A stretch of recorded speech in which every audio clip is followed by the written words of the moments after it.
কতদিন দেখিনি তোমায় প্রভু, মনে পড়ে তব মুখখানি। সৎ পাত্রে কন্যাদান করলে বাবা যেমন নিশ্চিন্তে থাকেন, তেমনি নিশ্চিন্তে থাকতেন কাজী নজরুল ইসলাম সুরকার কমল দাশগুপ্তকে গান সুর করতে দিয়ে।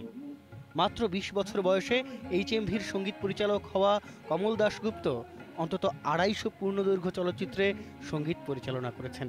তাঁর সুর করা নজরুল গীতি ও আধুনিক গানের সংখ্যা ৮,০০০-এরও বেশি।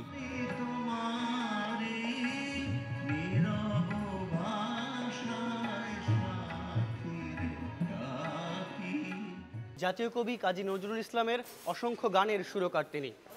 নজরুল গীতির বাইরেও সুর দিয়েছেন অসংখ্য জনপ্রিয় আধুনিক গানে। কমল দাশগুপ্তর জন্মশতবার্ষিকীর আজকের এই অনুষ্ঠানটি আয়োজন করেছে কমল দাশগুপ্ত ফাউন্ডেশন।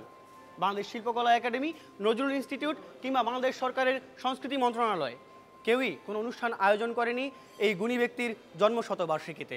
সেই জন্য দুঃখ হয় যে আজকে কমল দাশগুপ্ত ফাউন্ডেশন এই আয়োজন করছে, কিন্তু অন্যান্য শিল্প প্রতিষ্ঠানগুলি যারা সঙ্গীত বিষয়ে জড়িত বা কর্মকাণ্ডে জড়িত তারা এখনো পর্যন্ত কোনো কিছু করেননি।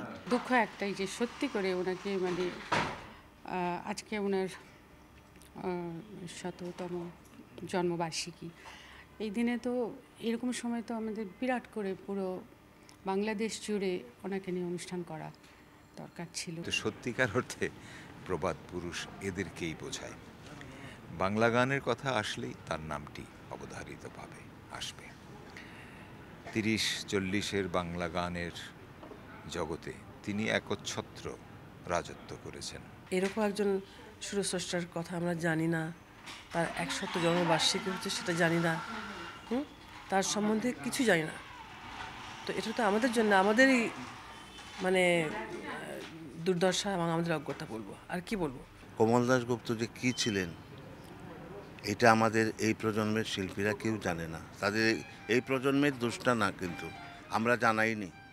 এবং আজকে উচিত ছিল সরকারের বা নজরুল ইনস্টিটিউটের ওনার দিয়ে একটা বড় প্রোগ্রাম করা।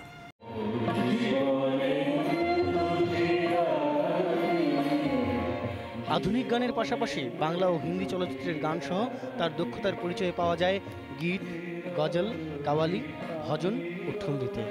হেমন্ত মুখোপাধ্যায়, ইন্দুবালা, আঙুরবালা, কানন দেবী, জগন্ময় মিত্র, কিশোর কুমার সহ অজস্র বিখ্যাত গায়ক গান করেছেন কমল দাশগুপ্তের সুরে।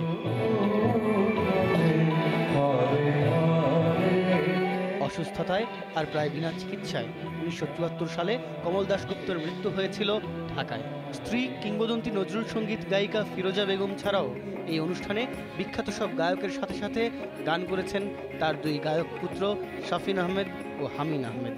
এই পুরো অনুষ্ঠানের সঙ্গীতায়োজন করেছেন সুরকার সুজেয় সেন।